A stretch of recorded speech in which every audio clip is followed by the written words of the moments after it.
What if I told you that the Western Roman Empire fell because there were two barbarian generals, one in the west and one in the east, who shaped the policy of the second half of the 5th century to such an extent as to undermine the very fabric of Rome. And undermine it they did in such a way that it would cause nothing less than the fall of the Western Roman Empire. And their names? Ricimer and Aspar.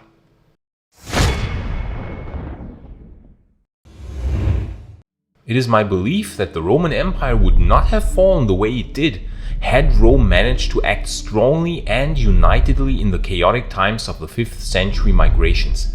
But instead of acting in a united fashion, the Roman Empire instead succumbed to civil wars in the midst of barbarian invasions, and so instead of fighting against the Germanic invaders in unison, the Romans often instead fought against themselves, thus draining the empire of manpower and military resources.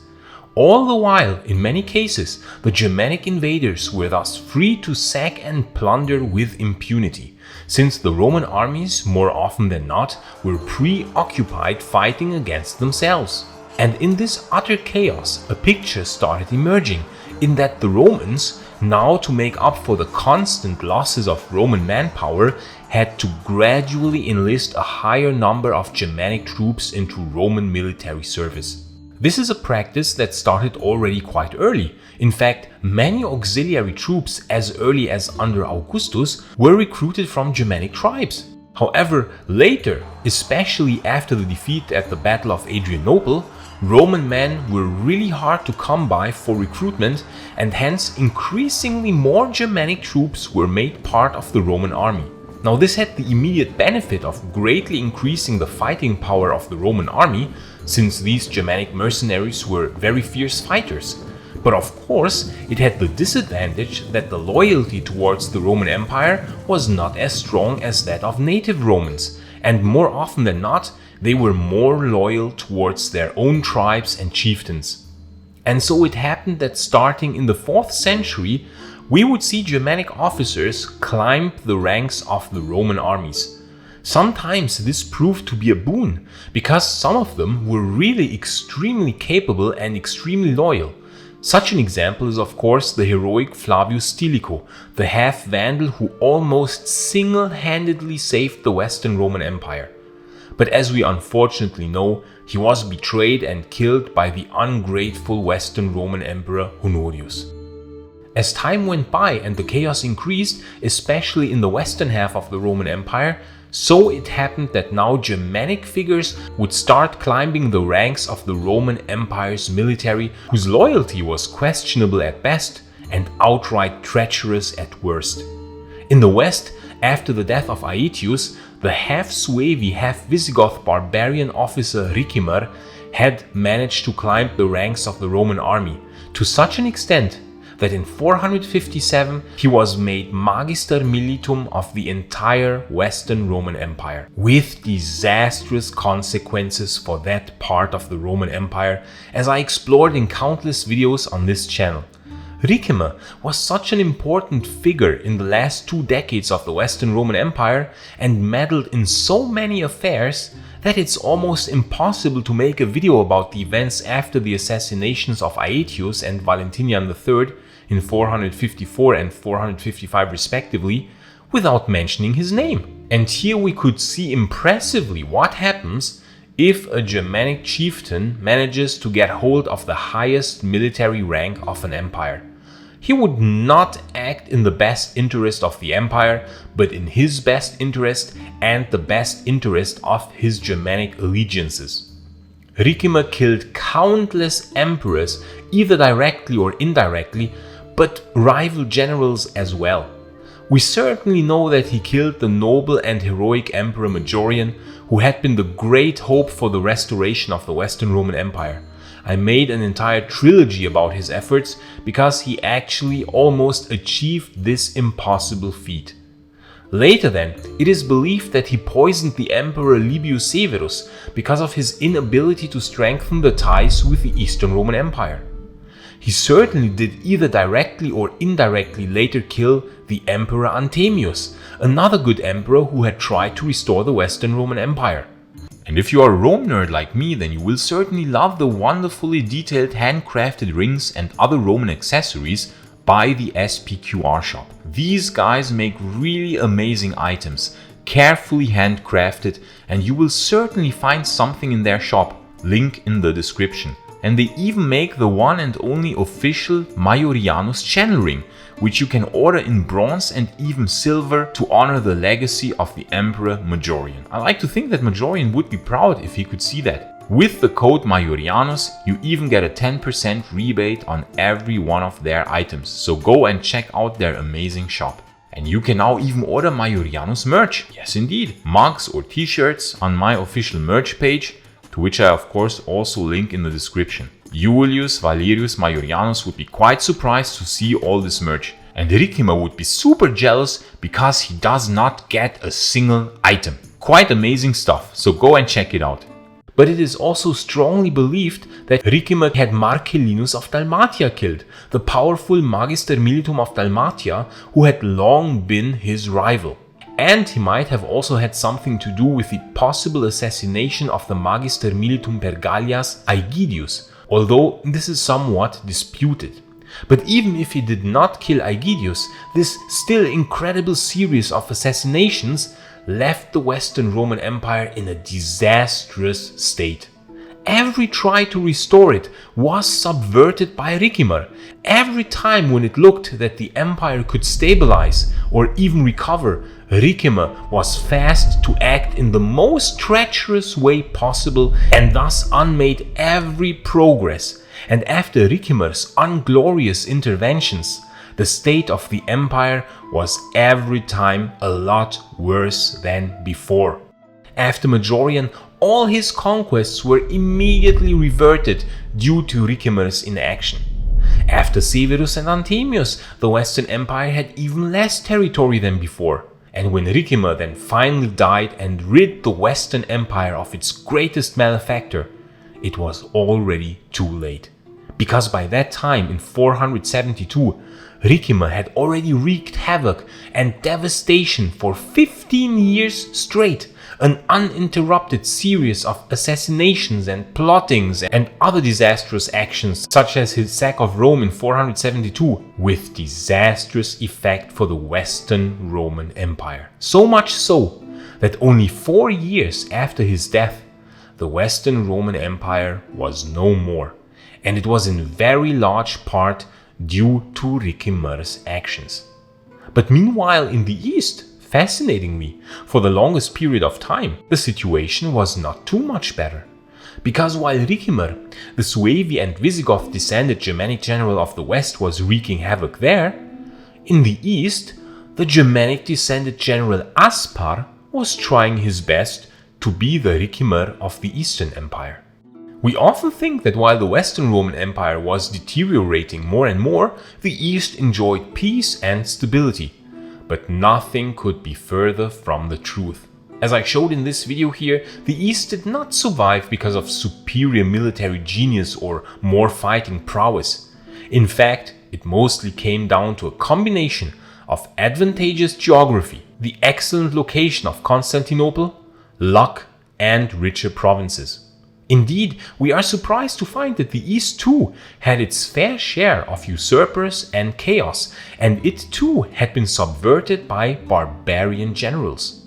The powerful Magister Militum Aspar was the dominant military leader in the times when Ricimer was wreaking havoc in the West. In fact, Aspar, who was of half Alani, half Gothic descent, had been the dominant military figure in the East for many decades. Already in 424, he played a pivotal role in defeating the Western Roman Emperor Ioannis, who had taken the Western Roman throne after the death of Honorius. Aspar and his father Ardaburius had managed to defeat Ioannis in 425, and thus died this actually surprisingly good emperor, about whom I will of course make a video in the future, because he indeed does deserve one. So instead of the quite capable Ioannis, we then got Valentinian III, who, as we know, did not exactly turn out to be a capable emperor.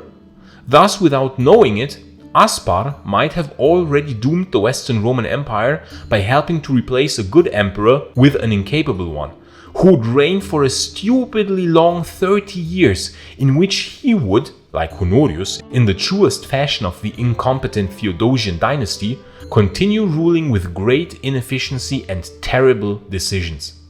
Aspar, after this victory, further climbed the ranks of the Eastern Roman military.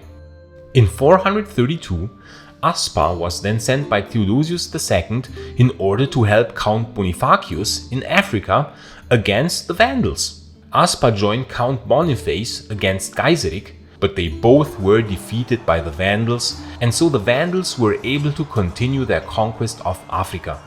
Now, of course, this is not Aspar's fault. In fact, in this instance, his loyalty to the Roman Empire is commendable.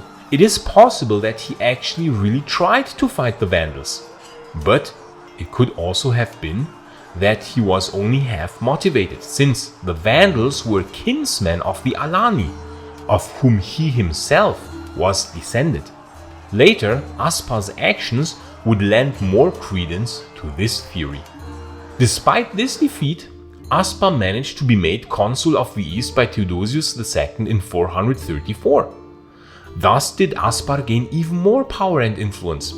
In 450, Aspar was ordered to attack the Huns with a sizable Eastern Roman army, but was decisively defeated, which resulted in large tributary payments to the Huns. That same year, Theodosius II died in a riding accident, and so Aspar's hour had come. The domesticus, so the personal assistant of Aspar, one called Marcianus, was made emperor of the East, since Aspar himself was of barbarian descent and on top Arian, and hence was not eligible for that position himself.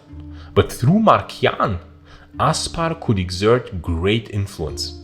Aspar then made his son, who he had named Ardaburius after his own father, Magister Militum per Orientem, so Supreme General of the Eastern Roman Empire.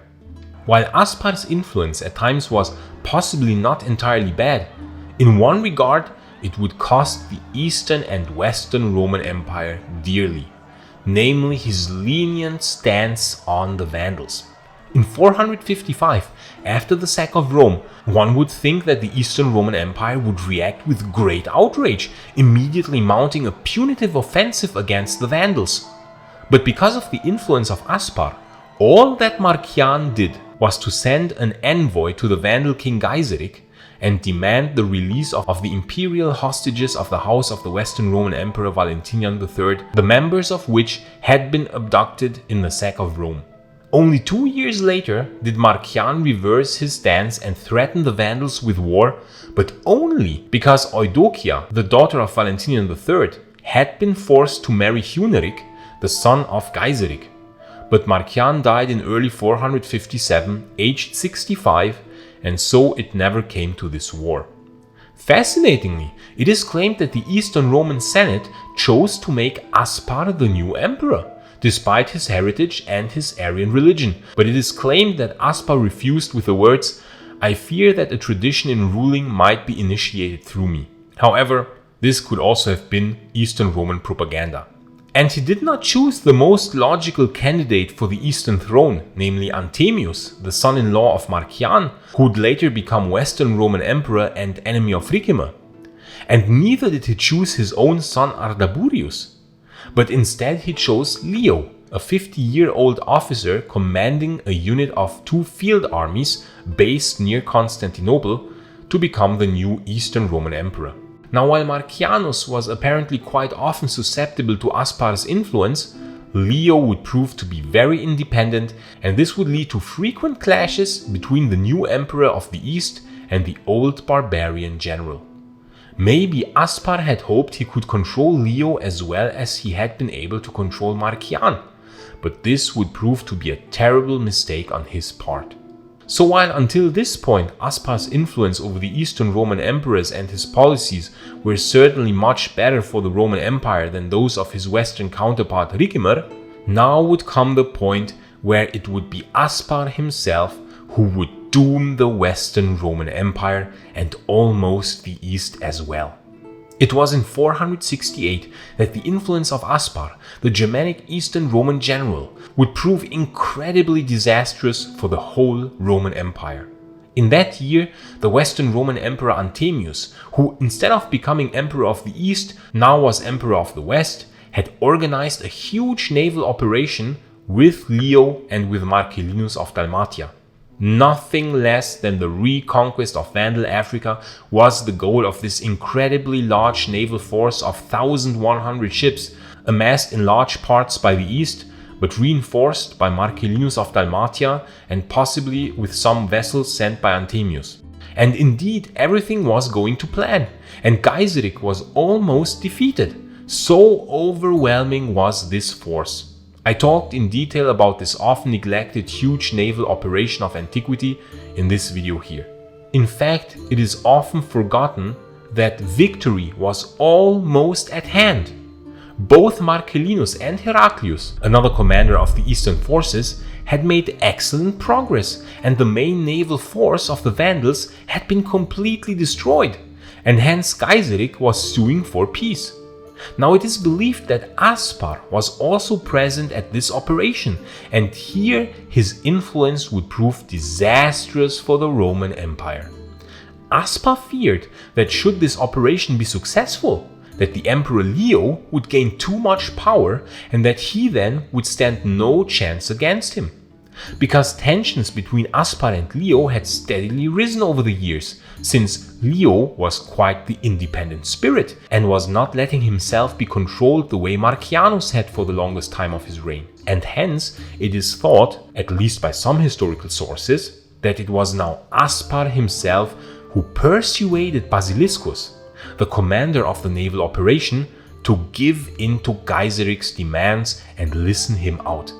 Gaiseric demanded 3 days of peace in order to prepare his surrender. And so Basiliscus laid anchor near Cape Bon in good faith, persuaded by Aspar. But instead of peace negotiations, Gaiseric secretly prepared a fleet of fireships. And when the wind turned, Gaiseric launched the ships with devastating effect. Completely taken by surprise, half of the Roman fleet was destroyed, and Basiliscus retreated with the rest of the ships, and the operation was called off. And thus had Aspar, in one fell swoop, doomed the entire Western Roman Empire and bankrupted the East. Because without reconquering Vandal Africa for the Western Roman Empire, it was doomed to die. And the East had spent so many resources for this landing operation that it was completely bankrupted for decades, and hence later unable to help the Western Roman Empire in its hour of need. Even as late as the time of Justinian, the disaster of Cape Bon was remembered with fear. It was a kind of national trauma, and Belisarius had learned from the mistakes of Basiliscus never to trust the treachery of the Vandals. As we said, Aspar might have been lenient towards the Vandals because of his Alanic descent. The Vandals and the Alani had always been kinsmen, and so maybe that is why in every encounter against the Vandals, Aspar was either defeated, or retreated, or sabotaged the mission in some form. And this is why it was so dangerous to let Germanic generals climb so high in the ranks of the Roman Empire. Yes, one could get lucky, and you could end up with someone like the half-Vandal Stilicho, a very notable exception and an incredible hero of the Western Roman Empire. But you could also end up with someone like Aspar, or even worse, Ricimer. Now to the defense of Aspar, he was not nearly as bad as Ricimer. Often he really did act in the best interest of the Roman Empire. He only followed orders of the Eastern Roman Emperor when deposing the Western Emperor Ioannis. He possibly really did try to help Count Boniface in Africa against the Vandals. He very likely really did try to defeat the Huns. But his later meddling in the affairs of the empire, and especially his leniency towards the Vandals later in his life, would cost the empire dearly, and would actually kill off any hopes for the Western Roman Empire. And what little hope still remained was then killed off by the much worse Ricimer, the bane of the West. Because while the East was able to rid itself from the Germanic influence, in that Leo had Aspar killed in 471, the West did not manage to do so. It is actually believed that the Eastern Emperor Leo sent envoys to Anthemius, advising him in 471 to get rid of Ricimer the same way he got rid of Aspar. But unfortunately, the West was by then in a far worse position, and so Anthemius was not able to kill Ricimer. But in fact, it happened the other way round. Hence, while the East stabilized and recovered after ending the Germanic influence, the West fell ever deeper. So much had Ricimer destroyed the very fabric of the Western Roman Empire in his 15 years of disastrous decisions. And thus, these two, Aspar and Ricimer, played a crucial role in the downfall of the Western Roman Empire. Two Germanic generals, who more often than not acted in their own interests, putting their Germanic interests over the interests of the Roman Empire. And in part, because the East was able to end this influence, it survived for a long time, whereas the West fell. And please like this video and subscribe so that you won't miss any future videos on the fascinating era of the late Roman Empire. And please consider supporting my work on Patreon or via YouTube membership, because the long-term sustainability of this channel really depends on your support. This channel would not work without our amazing Patreon and YouTube members, and I want to thank each and everyone who is supporting this channel in any form. Gratias tibiago, amici. And if you want to learn more about how Ricimer destroyed the very fabric of the Western Roman Empire, you can watch this video in the upper right corner. And if you want to learn about Ricimer's very little known sack of Rome in 472, you can watch the other video in the lower right corner. I say thanks again to all friends of Roman history, gratias tibiago and bene valete.